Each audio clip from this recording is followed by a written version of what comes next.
आज का विषय।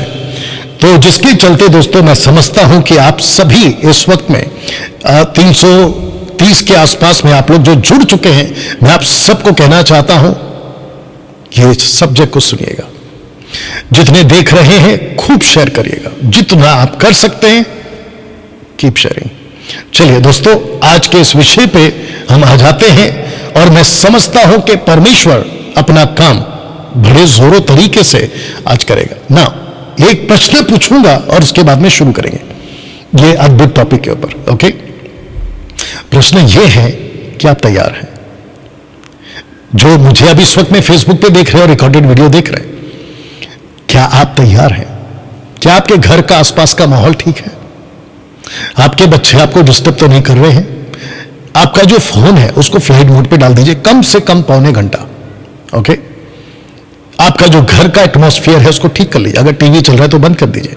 अगर कोई और फैमिली मेंबर देख रहा है, कर सकते हैं तो, क्योंकि हो सकता है वो अविश्वासी हो, ठीक है ना। ऐसा एटमॉस्फेयर बनाइए, घर से बाहर आ जाइए जहां पे आप फोकस कर सके, हेडफोन लगा लीजिए। और मैं सबसे ज्यादा कहना चाहता हूं उन लोगों को जो अविश्वासी हैं, मेरे दोस्त, मेरे भाई, मेरी बहन, girls and boys, ladies and gentleman, third gender, मैं आपका वेलकम करता हूं इस टॉपिक के लिए। अगर आप अभी जुड़ चुके हैं, मैं चाहता हूं कि आप आए इस वक्त, आप मेरे साथ में जुड़े। लिखा है आज का विषय, टुडेज टॉपिक, अन्य जातियों के लिए उद्धार का आखिरी तारीख, रैप्चर है वो। इस थंबनेल के साथ या फिर आगे जाके जब एडिट वीडियो होगा उसका अलग थंबनेल होगा, लेकिन अभी फिलहाल इस थंबनेल के साथ आप शायद ये मेरा वीडियो देख रहे हैं। मैं आपका वेलकम करता हूं।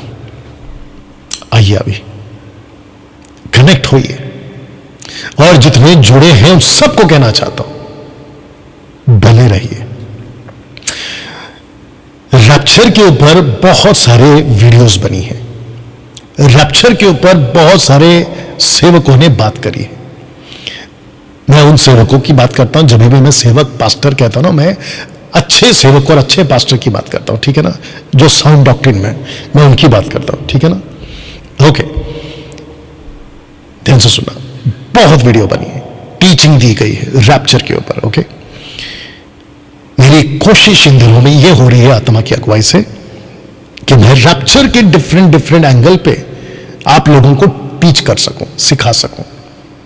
और इस एक एंगल को मैं नहीं समझता हूं कि अभी तक किसी ने अगर बोला है तो सलूट, अगर नहीं बोला है तो आज मैं ये एंगल रख रहा हूं और आप लोग सीखिएगा, अविश्वासी भी विश्वासी भी, ठीक है ना। अन्य जातियों के लिए रैप्चर जो है ना वो आखिरी तारीख होगी, सुसमाचार की आखिरी तारीख अन्य जातियों के लिए रैप्चर। जी, आखिरी तारीख, आखिरी तारीख, आखिरी पल, आखिरी चांस।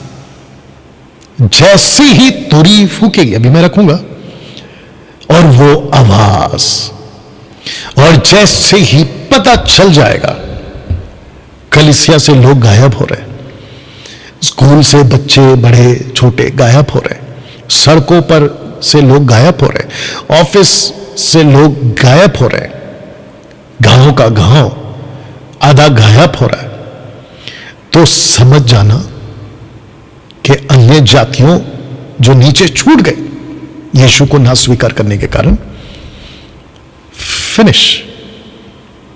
उसके बाद जरा पोस्टर को ठीक से देखना, ना सुसमाचार काम आएगा ना खरी शिक्षाएं। रैप्चर के बाद ना सुसमाचार काम आएगा ना खरी शिक्षाएं, ये काम नहीं आएगा। अब आप सोच के देखिए दोस्तों, और जो अभी मुझे सुन रहा है, मैं उन सबको कहना चाहता हूं, खास करके मेरे अविश्वासी भाई बहन जो कभी चर्च नहीं गए, जीसस को आप नहीं सुनना चाहते या सुने नहीं, बाइबल आपने कभी पढ़ी नहीं, और आप यूं ही अभी आ गए मेरे पास ये वीडियो को देखते देखते। जिस दिन रैप्चर हो जाएगा, उठा लिया जाना किसका? इफिसियों 5:26 की 27 की कलीसिया का। मैं इफिसियों 5:27 बोलूंगा, ठीक है ना। जिस दिन कलीसिया चली जाएगी, वो कलीसिया जिसको पवित्र आत्मा तैयार कर रहा है, वो कलीसिया जिसमें ना कलंक है, ना झुर्री है, ना कोई ऐसी वस्तु जो मेमने के यानी यीशु के बगल में खड़ी होने के लायक हो, ऐसी कलीसिया जिसमें किसी प्रकार का कोई पाप, ऐसी कलीसिया जिसमें किसी प्रकार का कोई गंदगी, ऐसी कोई व्यभिचार, मूर्ति पूजा, नशा, पैसा का चक्कर, ऐसी कलीसिया जिस दिन उठा ली जाएगी, और वो मुर्दे जो मसीह में मरे हैं वो जब उठा लिए जाएंगे, ना सुसमाचार काम आएगा, ना खरी शिक्षाएं। मेरे बहुत सारे अविश्वासी दोस्त हैं, आप में से बहुत सारे लोगों के क्रिश्चियन फ्रेंड्स हैं, मैं भी अविश्वासियों से बात कर रहा हूं। आप में से बहुत सारे लोग कॉन्वेंट स्कूल में कभी पढ़े होंगे, पढ़े थे, आपका पड़ोसी क्रिश्चियन है, बाइबल वाला है, यीशु यीशु करता है, आपके ऑफिस के कलीग्स आपको यीशु की बातें करते हैं, आपके हॉस्पिटल के नर्स डॉक्टर यीशु की बातें करते हैं, आप जब ट्रैवल कर रहे थे बस में, टैक्सी में, ऑटो में, प्लेन में, ट्रेन में, ठीक है ना, पानी के जहाज में, तो किसी ने आपको चर्चा की यीशु के बारे में और आपको कहा कि जीसस वापस आ रहे हैं, यीशु वापस आ रहा है, जीसस इज कमिंग अगेन। ऐसा कोई शब्द आपके कानों में कभी पड़ा था या पड़ा हुआ है या होगा शायद, ओके? और जब यह घटना घट चुकी होगी, जिसको हम कहते हैं कि उठा लिया जाना कलीसिया का, देख लीजिए चित्र, उस दिन आपको याद आएगा या उस दिन आपको पता चलेगा। लेकिन दुख की बात यह है कि विश्व भर के अन्य जातियों के लिए उद्धार का मौका सिर्फ और सिर्फ रैप्चर तक, जिस दिन रैप्चर हो जाएगा, मौका आपके हाथ से जा चुका होगा, जिसके चलते मैंने यह रखा है कि ना सुसमाचार काम आएगा, ना खरी शिक्षाएं। मैंने खरी शिक्षाएं क्यों रखी? वजह यह है, आपने सुसमाचार को तो सुना था, लेकिन कुछ कलीसियाएं खरी शिक्षा में ना चलने के कारण सुसमाचार तो सुना था, लेकिन वो समझ जाएंगे कि रैप्चर हो चुका है, हम छूट चुके हैं, अब हम खरी शिक्षा में जाएंगे, अब हम जिब्रिश छोड़ देंगे, दायित्व लेना छोड़ देंगे, लड़कियों का चक्कर, औरतों का चक्कर, नशा का चक्कर, पाप का चक्कर छोड़ देंगे, अब हम खरी शिक्षा में आएंगे। एक डैनियल राज था जो चिल्लाता था, चीख चीख कर प्रचार करता था, मुझ जैसे 10% और भी करते हैं तो आपको याद आएगा। लेकिन आपको बता दूं कि जिस दिन रैप्चर हो जाएगा, ना अन्य जातियों के लिए सुसमाचार काम आएगा, ना खरी शिक्षा विश्वासियों के लिए काम आएगा। वाह, बहुत बहुत गंभीर विषय है। मैं इसको क्या कहना चाह रहा हूं, इसको मैं फिर से पढ़ दे रहा हूं। विश्व भर के अन्य जातियों के लिए उद्धार का मौका रैप्चर तक। दोस्तों, इस बात पर, इस मुद्दे पर मैं बहुत जोर देने वाला हूं इस वीडियो में, और अभी भी दे रहा हूं। तो मेरा क्वेश्चन यह है आप लोगों से, एक सेकंड दीजिए, क्या आपने कभी सुसमाचार को जब आपने सुना था, ये आवाज के लिए माफी चाहता हूं, तो आपका रिएक्शन क्या था?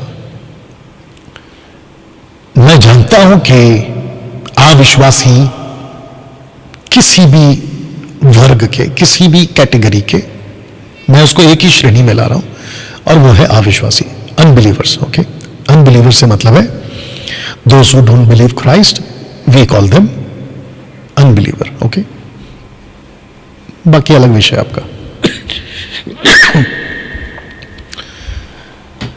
आपने कभी गॉस्पल सुना होगा, अनबिलीवर्स, एक सेकंड दीजिए।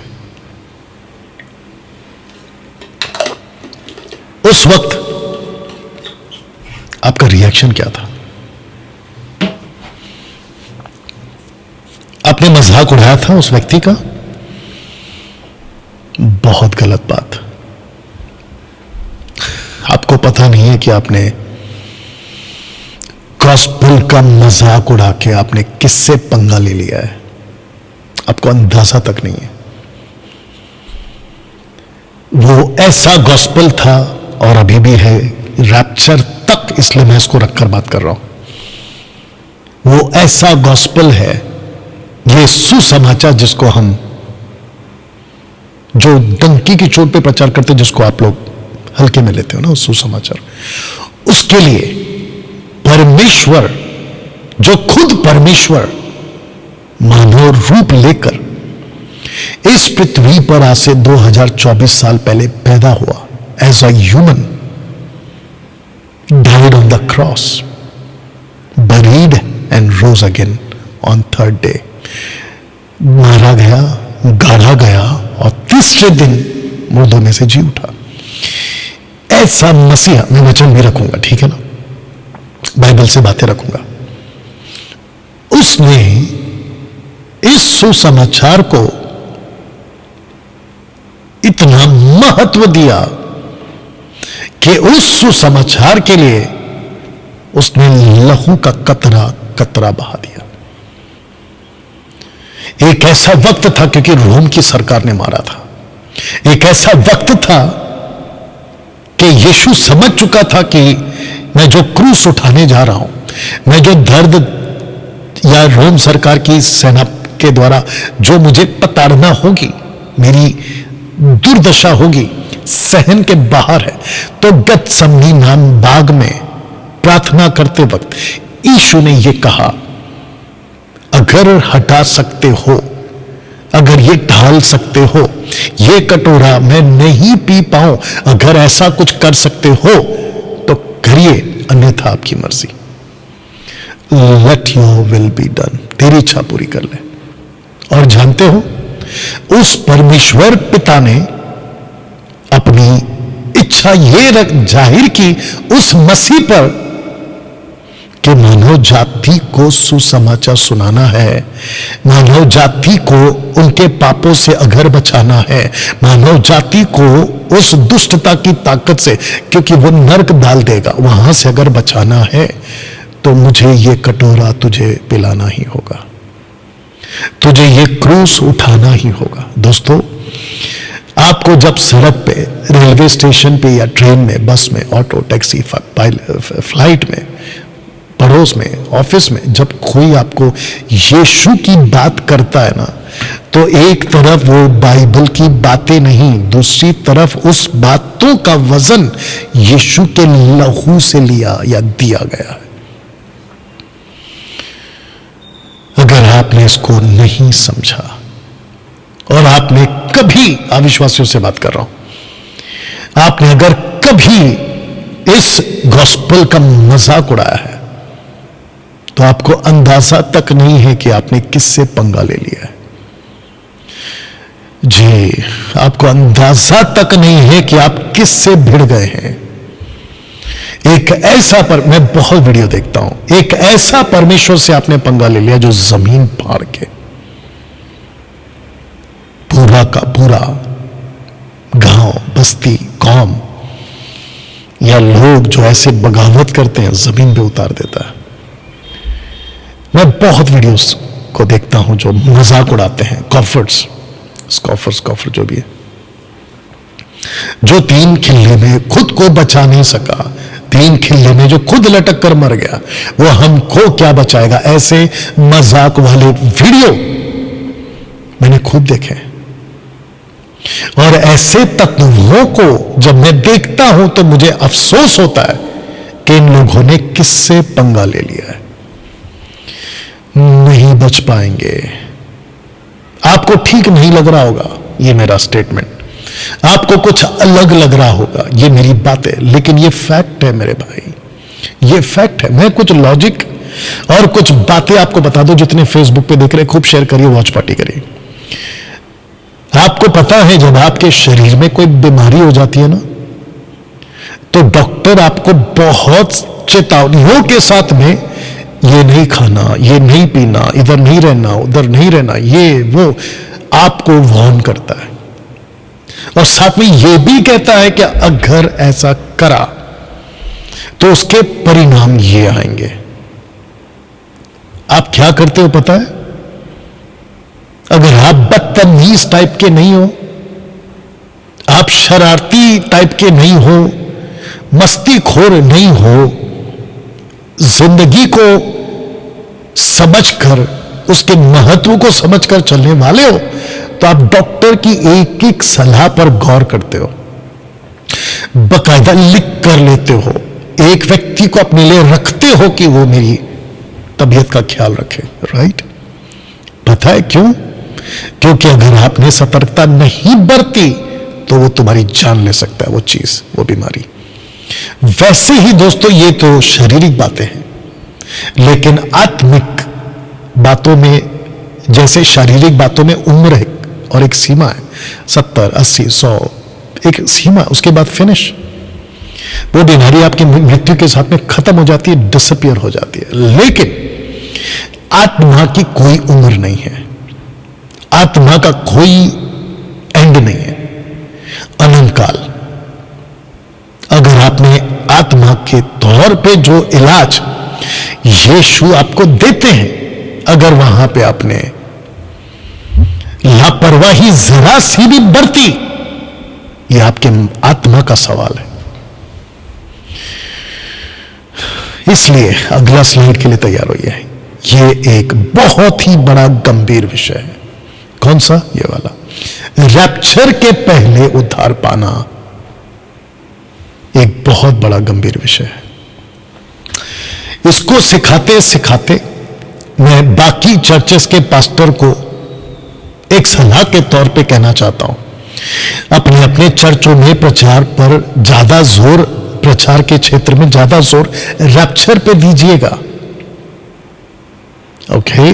क्योंकि जो परमेश्वर के डर में चलता है वो पाप से दूर रहता है।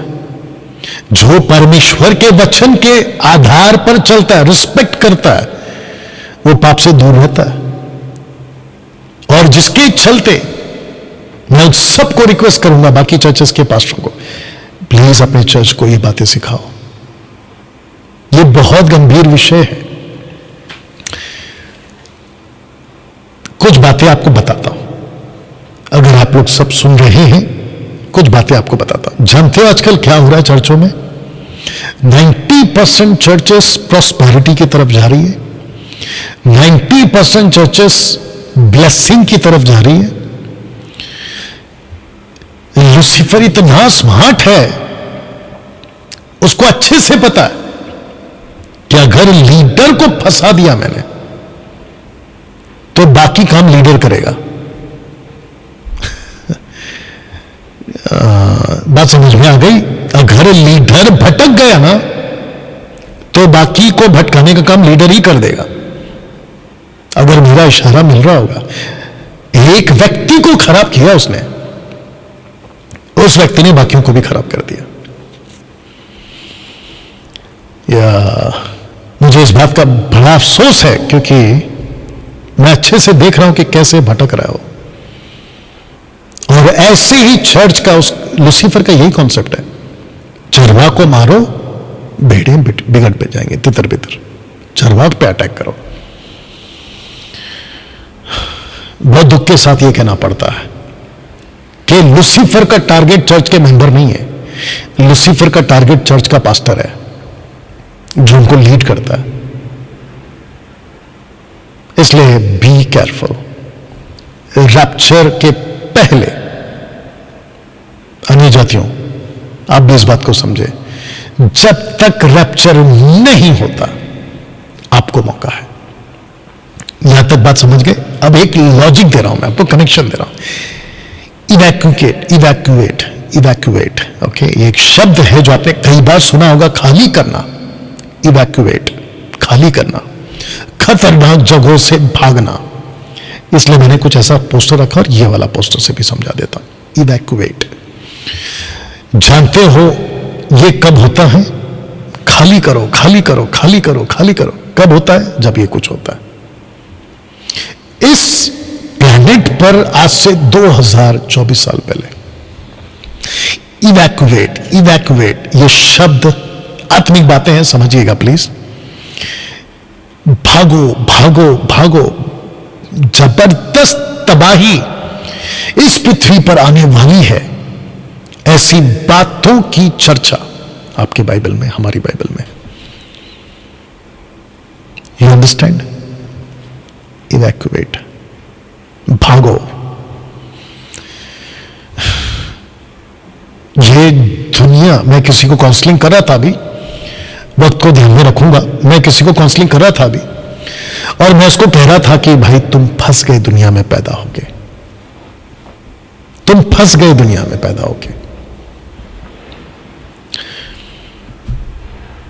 चारों तरफ माया जाल है, माया जाल चारों तरफ। ये सही लगता है, पता चलता है वो गलत है, वो सही लगता है, पता चलता है वो गलत है, ये सही है तो पता चलता है वो गलत। चारों तरफ ट्रैप है, ट्रैप, फंदा, जिसके चलते इस दुनिया में पैदा होकर फंस गए। एक्चुअली पैदा क्यों हो गए मैं आपको बताता हूं। याद रखो, बीच में कोई वीडियो देख रहा था, अगर हमको क्रिश्चियन बनना होता तो हम मुस्लिम घर में क्यों पैदा हो गए, हिंदू घर में क्यों पैदा हो गए? ऊपर वाला अगर क्रिश्चियन है तो क्रिश्चियन में पैदा करा है, हिंदू है तो हिंदू में पैदा करा है, मुस्लिम है तो मुस्लिम में पैदा करा है। क्या लॉजिक है भाई ये कोई सेंस नहीं है इसका। इस पृथ्वी पर धर्म बनने से पहले इंसान बना था। इंसान जब बना था उसका कोई धर्म नहीं था, ना हिंदू, ना मुस्लिम, ना सिख, ना ईसाई, ना बुद्धिस्ट, ना पारसी, ना जूइश, कुछ नहीं था। वो सिर्फ एक इंसान था, वो भी बिना कपड़े के। आपको कुछ बातें याद दिला देता हूं, खास करके अविश्वासी हो आपको। जब परमेश्वर ने आदम और हव्वा को बनाया था ना, तो उसने किसी प्रकार का, किसी तरीके का, बहुत ध्यान से सुनना, और ना ही किसी कलर का कपड़ा पहनाया था। ना तरीके का, ना प्रकार का, ना कलर का। आदम और हव्वा, एडम एंड ईव, आदाम और हव्वा कोई कपड़ा नहीं पहने थे। कैसे पता चलेगा उनका जात कौन सा है? कैसे पता चलेगा उनका धर्म कौन सा है? कपड़े जब बने ना, वो कपड़े भी कोई एक कलर के नहीं थे, जानवर के चमड़े के कपड़े थे वो। तो मैं पूरे मानव जाति को इस वीडियो के माध्यम से पूछना चाहता हूं कि जानवरों का कौन सा धर्म होता है? जानवरों के कपड़े का कौन सा धर्म होता है? जानवर का कपड़ा क्यों, यानी कि भेड़ का कपड़ा क्यों? इंसान पाप करने के बाद जानवर बन गया, एनिमल, पाप करने के बाद।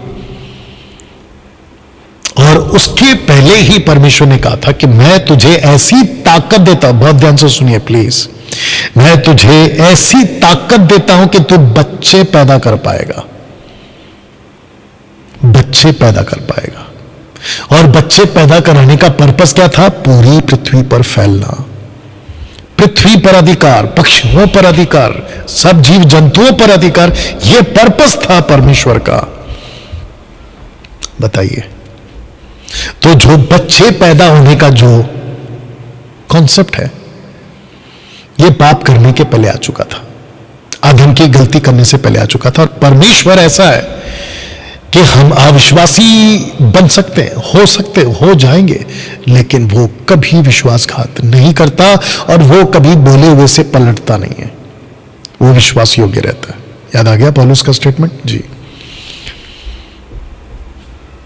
बच्चे पैदा होते गए, पैदा होते गए, पैदा होते गए, पैदा होते गए, पैदा होते गए, पैदा होते गए। आज देखो 8 बिलियन पॉपुलेशन है पूरी दुनिया का, 800 करोड़, भारत में 140 के आसपास या उससे भी ज्यादा। अब बताइए, इन सबको एक ही मैसेज है, इवैक्यूएट, भागो। किससे? एक भयंकर तबाही आने वाली है इस प्लैनेट पर, एक भयंकर तबाही आने वाली है। इवैक्यूएट, भागो, खाली करो। ये पृथ्वी फटने वाली है, आसमान से अंगार गिरने वाला है, आग गिरने वाली है। जिसको आप सूरज चांद तारे कहते हैं ना, ये गैलेक्सी मिल्की वे गैलेक्सी, ये नीचे आने वाला है। कहां लिखा है? बाइबल में लिखा है। हम तो नहीं मानते, मत मानो, ये सब बकवास है, ठीक है, आपकी मर्जी, लेकिन मेरा काम है बताना, और मुझ जैसे प्रचारकों का काम है बताना कि एक तारीख आने वाली है जिसमें सुसमाचार काम नहीं आएगा, और वो तारीख है रैप्चर। विश्व भर के लोगों के लिए एक तारीख है रैप्चर। जब तक रैप्चर नहीं होता, मुझ जैसे लोग बोलते रहेंगे। उदाहरण के तौर पे, अगले हफ्ते सैटरडे को मैं फिर आऊंगा, अगले हफ्ते सैटरडे को मैं आपके बीच में फिर ऐसी कुछ बातें रखूंगा जहां पे आप लोगों को मौका मिले कि आप अपना आत्मा को बचा सके, अनंत काल का जीवन को बचा सके। लेकिन सैटरडे के पहले अगर शुक्रवार को रैप्चर हो गया,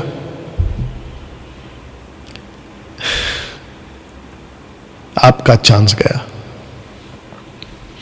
कुछ लोग इतने हल्के में लेते हैं ना बातों को, अरे बकवास है, ठीक है ना, कोई बात नहीं, क्योंकि कोई किसी को जबरदस्ती नहीं कर सकता।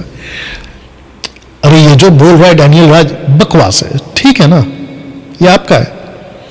लेकिन क्या जिसको तुम बकवास कह रहे हो, क्या 100% उसकी गारंटी आपके पास है? उसकी गारंटी आपके पास नहीं है।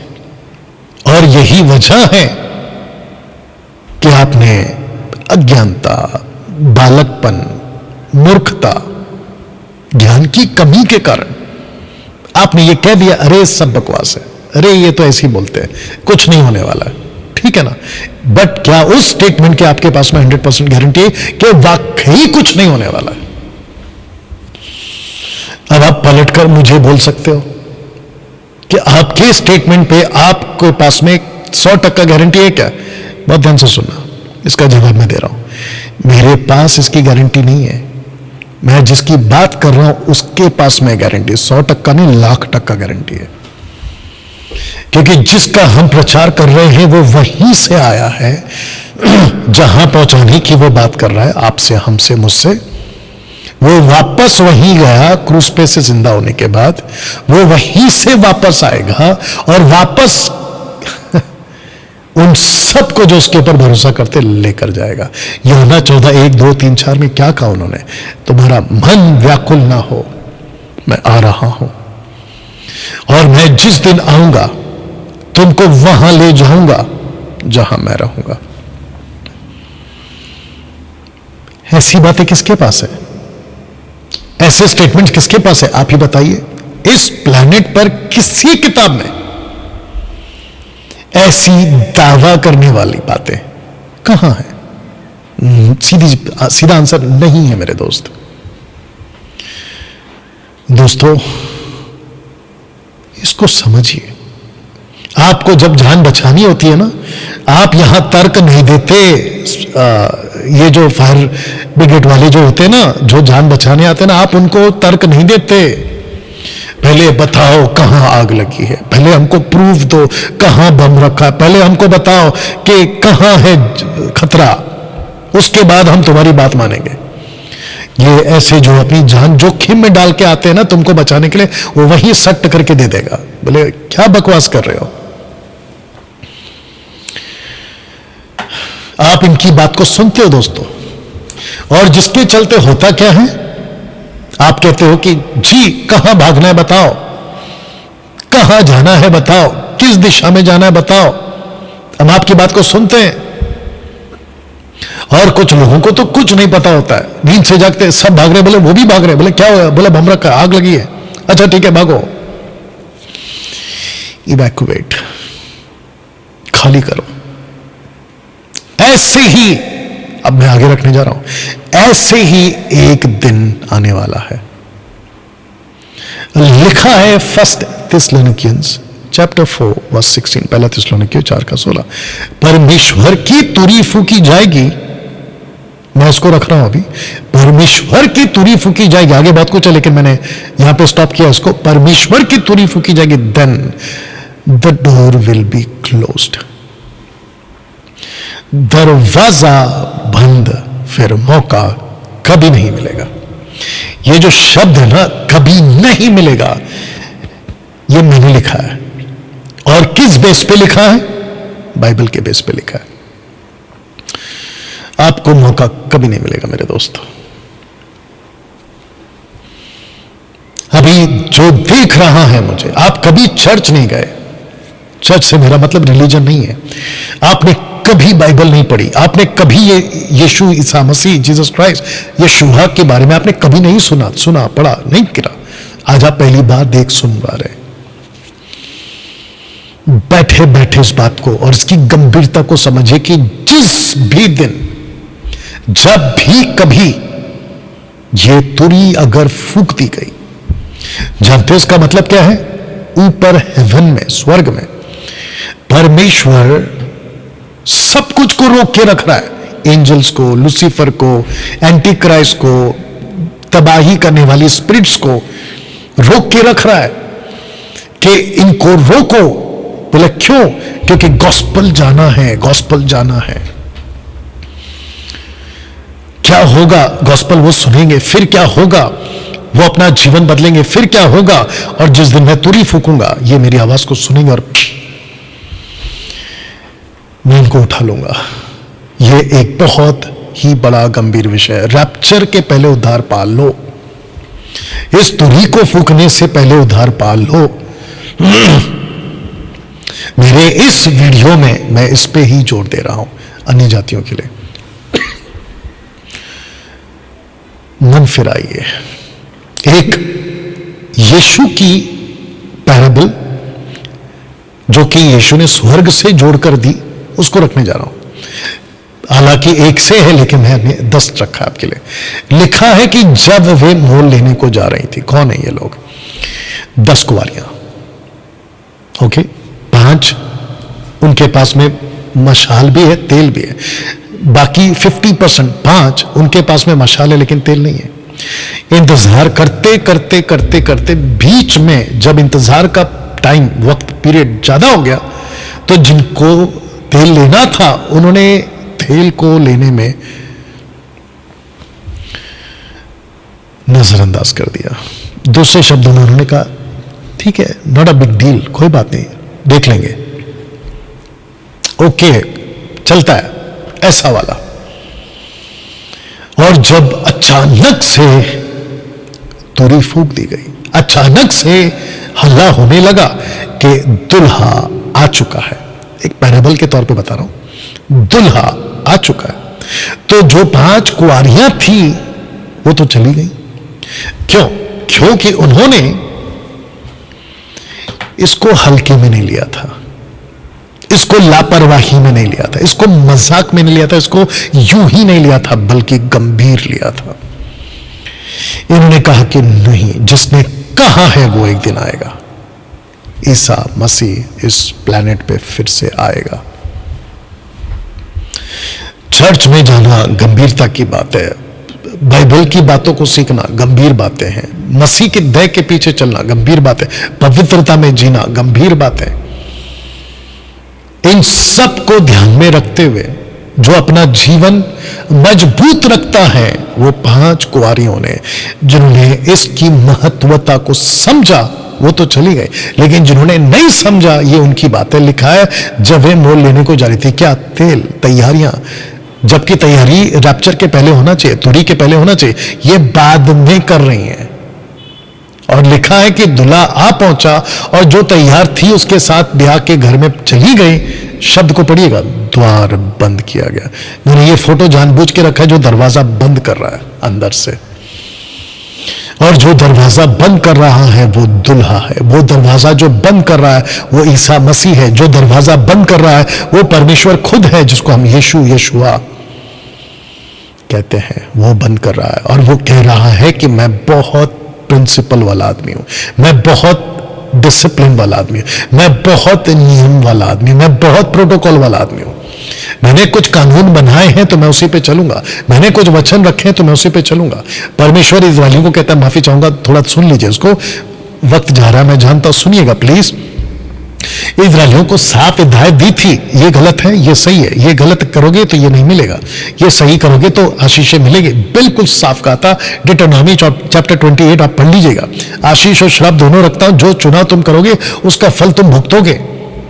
परमेश्वर बहुत प्रोटोकॉल वाला है, परमेश्वर बहुत नियम वाला है, और यही वजह है कि मैं डैनियल राज भी मसीह मंथन के पास्टरों को, लीडरों को, मेंबरों को, स्टेट चर्चेस को मैं यही चीज को सिखाता हूं। अब किसी को नहीं समझ में आता है, उसको अपनी मनमानी करनी है तो आई डोंट केयर, मैं कुछ नहीं कर सकता। बस उसके पीछे जाके लोग फंसेंगे वो अलग है, उसका दुख है मुझे कि एक आदमी सबको बिगाड़ दे रहा है। तो परमेश्वर कहता है कि मैं बहुत डिसिप्लिन वाला आदमी हूं, मैंने कुछ कानून बनाए थे उसको फॉलो क्यों नहीं किया। मैंने कहा था कि तेल और मशाल साथ में रखो तो तुमने क्यों नहीं लिया। जिसके चलते आइए आगे पढ़ते वचन 11 में, इसके बाद वे 10 कुंवारियां, दूसरी कुंवारियां माफ करना, आकर कहने लगी, हे स्वामी हमारे लिए द्वार खोल। अब आपको पता चला कि ये स्वामी कौन है, जिसने खुद दरवाजा बंद किया है, और वो यीशु है। आइए सुनते, उसने उत्तर दिया, सिंगुलर, उसने उत्तर दिया कि मैं तुझसे सच कहता हूं, मैं तुम्हें नहीं जानता। ये जब निकली थी तो सब एक थी, ये जब निकली थी तो सब एक ड्रेस में थी। 10 को कहा गया था कुंवारियां, ये दूल्हे से मिलेंगे। जब तक तुरी नहीं फूकते हैं तब तक एक जैसे दिखते हैं, जब तक रैप्चर नहीं आता चर्च पूरा एक जैसा दिखता है। और आपस में कहते हैं, अरे आपस में क्यों लड़े। पता कब चलता है कि मैं तुम्हें नहीं जानता, जब तुरी फूक दी जाएगी। मुझे लोग कहते हैं, मैं जब बात करता हूं ना कि ये गलत है वो गलत है, तो कहते हैं कि आप पास्टरों के खिलाफ क्यों, आप चर्चों के खिलाफ क्यों। तो फिर ये कौन है जो बोल रहा है कि मैं तुम्हें नहीं जानता। मैं ऐसी डाली की तारीफ नहीं कर सकता जिस डाली को परमेश्वर ने खुद काट दिया। मैं ऐसे पेड़ की, यानी कि मिनिस्ट्री की बात हो रही है, आत्मिक बात है कॉन्टेक्स्ट में, मैं ऐसे डाली पेड़ की तारीफ नहीं कर सकता, ना साथ में लेके चल सकता जिसको परमेश्वर ने उखाड़ दिया। मैं नहीं लेके चल सकता और नहीं मैं उसकी तारीफ कर सकता। मैं ऐसे भेड़ियों की तारीफ नहीं कर सकता जो बिगड़ चुके हैं, मैं उसको लेकर नहीं चल सकता। और यही वजह है कि हम कईयों को कट करते जा रहे हैं। जो परमेश्वर के दायरे में है वो मेरे साथ है, जो परमेश्वर के दायरे में नहीं है, गेट आउट, दैट्स इट। मैं तुम्हें नहीं जानता। दोस्तों, अविश्वासियों से बात कर रहा हूं। दोस्तों, कहीं ये स्टेटमेंट आपके लिए ना आ जाए, कहीं ये लाइन आपके लिए ना आ जाए। सुसमाचार को, आपको पता है इस प्लैनेट पे परमेश्वर के बाद एक और ईश्वर है। हां, परमेश्वर के बाद में एक और प्रिंस है, इस संसार का प्रिंस, इस संसार का ईश्वर, और उसका नाम है लूसीफर, उसका नाम है इब्लीस। उस व्यक्ति ने गॉस्पेल को कि कहीं ना पहुंचे लोगों को ब्लाइंड करना शुरू कर दिया कई सदियों से। यह कहां लिखा है? 2 कोरिन्थियंस चैप्टर 4 वर्स 4, 2 कोरिन्थियंस 4:4। बताइए, जो इस संसार का ईश्वर है ना, वो कहता है कि अगर मैंने गॉस्पेल को अगर छोड़ दिया यूं ही कि कुछ नहीं होने दो, तो उसको अच्छे से पता है कि अगर किसी ने गॉस्पेल सुन लिया उसका जीवन सफल। लूसीफर ने क्या किया पता है? उसको रोक दिया, खास करके अविश्वासियों के लिए रोक दिया उसने। विश्वासियों पे भी अटैक करता हुआ बात अलग है।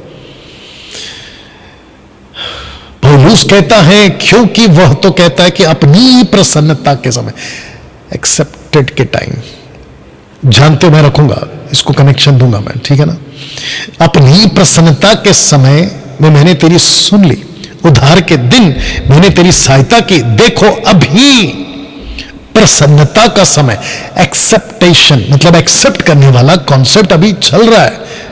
अभी प्रसन्नता का समय है, देखो अभी उद्धार का दिन है, अभी। क्योंकि रैप्चर के लिए तुरी अभी तक नहीं फूकी गई है, नहीं फूकी गई। जिस दिन फूक दी जाएगी ये अभी का कॉन्सेप्ट बंद हो जाएगा। लूका 4:18 में जब यीशु पहली बार 30 साल की उम्र में यहूदियों के बीच सिनेगॉग मंदिर में, यरूशलेम के मंदिर में जब खड़े हुए, तो उन्होंने यशाया की लिखी हुई वो आयत निकाली। लूका 4:18 में उसको जोड़ा गया कि प्रभु का आत्मा मुझ पर, यीशु पर है, इसलिए कि उसने कंगालों को सुसमाचार सुनाने के लिए मेरा यानी यीशु का अभिषेक किया है, और मुझे यानी यीशु को इसलिए भेजा कि बंधुओं को छुटकारे का, अंधों को दृष्टि पाने का सुसमाचार प्रचार करो, कुछ लोगों को छुड़ाओ और प्रभु के प्रसन्न रहने के वर्ष का प्रचार करो। एक्सेप्टेड वाला कॉन्सेप्ट है ये, क्योंकि जब तक तुरही नहीं फूकेंगे या ये आवाज जब तक नहीं आएगी, परमेश्वर के पास में एक्सेप्ट करने का दरवाजा खुला है। अभी जो मुझे देख रहे हैं, अभी आपके लिए दरवाजा खुला है, एक्सेप्टेड है आप एक्सेप्टेड हैं मेरे दोस्त, आप एक्सेप्टेड हैं, आप एक्सेप्टेड हैं। और उस दिन से ये चल रहा है, पढ़वा देता हूं। उसने कहा, यूं लिखा है कि मसीह दुख उठाएगा, तीसरे दिन मरुओं में से जी उठेगा, यरूशलेम से लेकर जातियों में, सब जातियों में, प्लूरल जातियों में मन फिराव का, पापों की क्षमा का प्रचार उसी के नाम से किया जाएगा। तुम इन सब बातों के गवाह हो। मैं मरा था, तुम गवाह हो, मैं जी उठा, तुम गवाह हो, मैं उठा लिया गया बादलों पर, तुम गवाह हो। जाकर सारी जातियों को, यरूशलेम से तो शुरू करो, लेकिन सारी जातियों को बताओ। वाह दोस्तों, मेरे साथ बने रहें। उन जातियों को बताओ कि मन फिराना जरूरी है, पापों की क्षमा जरूरी है, और यीशु के वजह से ही तुम्हारे पाप क्षमा होंगे। क्यों? क्योंकि ऊपर लिखा है कि उसने दुख उठाया आपके पापों के लिए, वो क्रूस पर मरा है आपके पापों के लिए। इसका गॉस्पल, इसका सुसमाचार सारी दुनिया को सुनाओ। और यही वजह है मेरे दोस्तों कि सोशल प्लेटफॉर्म पर अभी मैं और ये वीडियो जहां जहां जाएगी, मैं उन सबको कहना चाहता हूं कि आप लोगों को एक्सेप्ट करने वाला कॉन्सेप्ट अभी चल रहा है। अभी आपको मौका है, अभी आपको एक्सेप्ट किया जाएगा। डैनियल भाई, इसलिए यूहन्ना की किताब उसका 20 का 22, 23, 24 अगर आप पढ़ोगे, यीशु कहता है कि जिनके पाप तुम क्षमा करोगे वो स्वर्ग में क्षमा किए जाएंगे, जिसको तुम यहां रखोगे वो स्वर्ग में रखा जाएगा। इसका मतलब क्या है कि पतरस, अगर तूने किसी को कह दिया कि अभी दरवाजा खुला है, तुम यीशु को स्वीकार करो, तो यीशु कहता है यहां तुमने कहा, मैंने वहां उसको स्वीकार कर लिया। बताइए। दोस्तों, एक आखिरी स्लाइड में रखने जा रहा हूं इस संदेश का। मैं अविश्वासियों से और विश्वासियों से, दोनों से कह रहा हूं, एक आखिरी स्लाइड में रखने जा रहा हूं, और वो है ये वाला, जिसको हम बाइबल कहते हैं ना। उस बाइबल में 1 कुरिन्थी 10:4 पौलुस कहता है कि यीशु एक चट्टान है, और इसी बात को इजरायलियों ने यीशु को, क्रिस्टोफनी, उसके अस्तित्व को चट्टान के रूप में देखा। लेकिन ये वाला चित्र आप देख सकते हैं, अगर कोई चट्टान पे गिरा, एक या चट्टान किसी पे गिरा, ये दो एंगल है, या तो तुम चट्टान पे गिरो या चट्टान तुम पे गिरे। आइए देखते हैं अर्थ क्या है। लूका 24:46। ओके, इसको भला पढ़ देते हैं, फिर मैं बताता हूं। उसने कहा, यूं लिखा है कि मसीह दुख उठाएगा, तीसरे दिन जी उठेगा, यरूशलेम से लेकर सब जातियों में मन फिराव का, पापों की क्षमा का प्रचार किया जाएगा। एक सेकंड दीजिए।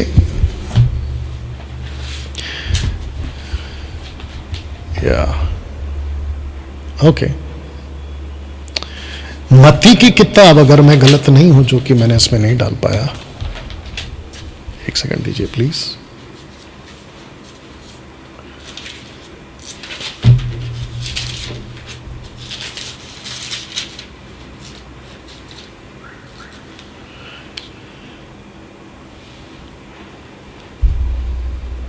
ओके, मत्ती की किताब उसका 21वां अध्याय वचन 44, मैथ्यू चैप्टर 21 वर्स 44। माफी चाहता हूं, मैं इसको डालना भूल गया हूं।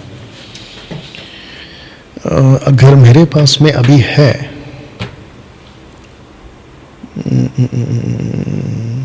एक सेकंड दीजिए प्लीज, मैं आपको बताता हूं कि वहां पर क्या लिखा है। मेरे साथ बने रहें प्लीज। मैं उसको डाल के आपको समझाना चाहूंगा।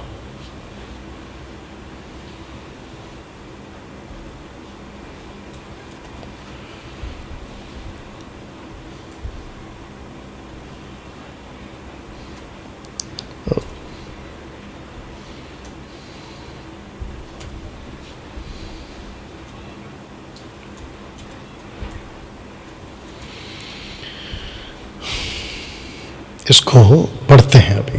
ओके, ये मैं कुछ ओके, तो जितने भी देख रहे हैं एक बार इसको देख लीजिएगा। ओके, ये आ गया 21 का 44, जो इस पत्थर पर गिरेगा। ओके, इसको फिर डाल दे। जो इस पत्थर पर, जो कि पत्थर चट्टान यीशु है, जो इस पत्थर पर गिरेगा वो चकनाचूर हो जाएगा, और जिस पत्थर पर वह गिरेगा यानी यीशु गिरेगा उसको पीस डालेगा। तो यहां पे दो है, या तो आप पत्थर पर गिरो या पत्थर आप पर गिर जाए। अगर आप अगर आप पत्थर पर गिरते हो तो चकनाचूर, इसका मतलब क्या है? या पत्थर आप पे गिर गया तो पीस देगा। दोनों का मतलब क्या है बताने जा रहा हूं। अगर आप पत्थर पर गिरोगे तो वह आपके पापों को माफ करेगा, लेकिन अगर पत्थर आप पे गिर गया तो लिखा है कि वो पीस डालेगा। बताइए, अब आप समझे इस पोस्टर को? कोशिश करो, और यही मैसेज है मेरा अविश्वासियों आपसे, कि तुम पत्थर पर गिर जाओ, एक्सक्यूज मी, तुम यीशु पे गिर जाओ, यीशु तुम्हारे पाप माफ करेगा। लेकिन यीशु तुम पर गिरे ऐसा कभी नहीं करना। कहीं यीशु तुम पर गिर गया ना तो लिखा है कि वो पीस डालेगा, वह उसको पीस डालेगा। मैं इस मैसेज और इस वचन के साथ इस वीडियो को समाप्त करने जा रहा हूं, यानी कि आज का ऑनलाइन चर्च मैं इसको समाप्त करने जा रहा हूं। और मैं आप सबको पूछूंगा अभी, क्या आप तैयार हैं यीशु पर गिरने के लिए? और अगर आपने ऐसा नहीं किया और कहा छोड़ो यार कुछ नहीं होता, कोई नरक नहीं, कोई स्वर्ग नहीं, कोई रैप्चर नहीं, कोई तुरी फूकी नहीं जाएगी, कोई पाप नहीं, कुछ नहीं, सब खाओ पियो मजा करो, तो उसका मतलब यह है कि पत्थर आप पर गिरने वाला है, और वो जिस दिन गिरेगा वो आपको पीस डालेगा। मैं इस स्लाइड के साथ आज की मीटिंग समाप्त कर रहा हूं। आइए प्रार्थना करें। अनुग्रहकारी पिता, तेरा धन्यवाद। परमेश्वर, मैं जानता हूं कि ये वीडियो और ये प्रचार कई लोगों के मन को बदलेगा, और मैं चाहता हूं कि प्रभु आप करिए अपनी उस कृपा में, अपनी उस दया में, प्लीज आप करिए प्रभु। ऐसे लोगों को जो भी वीडियो देख रहे हैं और जो कभी भी देखेंगे, मन फिराव का मौका दीजिए प्रभु। प्रभु जी, मैं जानता हूं कि परमेश्वर आप अनुग्रहकारी है, दयालु है, आपका मर्जी है कि सब बचे। हिजकिय्याह कहता है कि परमेश्वर नहीं चाहता कि कोई नाश हो, किसी के नाश होने से वो खुश नहीं होता, ये भी कहता है। प्रभु जी, मैं कहता हूं कि लोगों को मन फिराव का मौका दे, और ये आप कर सकते हैं प्रभु, ये आप कर सकते हैं। आदर महिमा आपको देते हुए ये प्रार्थना यीशु के नाम से मांगते हैं, आमीन। दोस्तों, मैं ये स्लाइड के साथ खत्म कर रहा हूं। इसकी गंभीरता को समझें और मसीह मंथन बैठक आप लोग भी समझें। मजाक में मत लीजिए मिनिस्ट्री को, मजाक में मत लीजिए सेवा को। हल्के में मत लीजिए परमेश्वर के वचनों को। अगर तुरी फूक गई, अगर ट्रम्पेट को एक बार ब्लो कर दिया ना, फिनिश। अपना ख्याल रखें, मिलते हैं अगले वीडियो के साथ या अगले सैटरडे। God bless.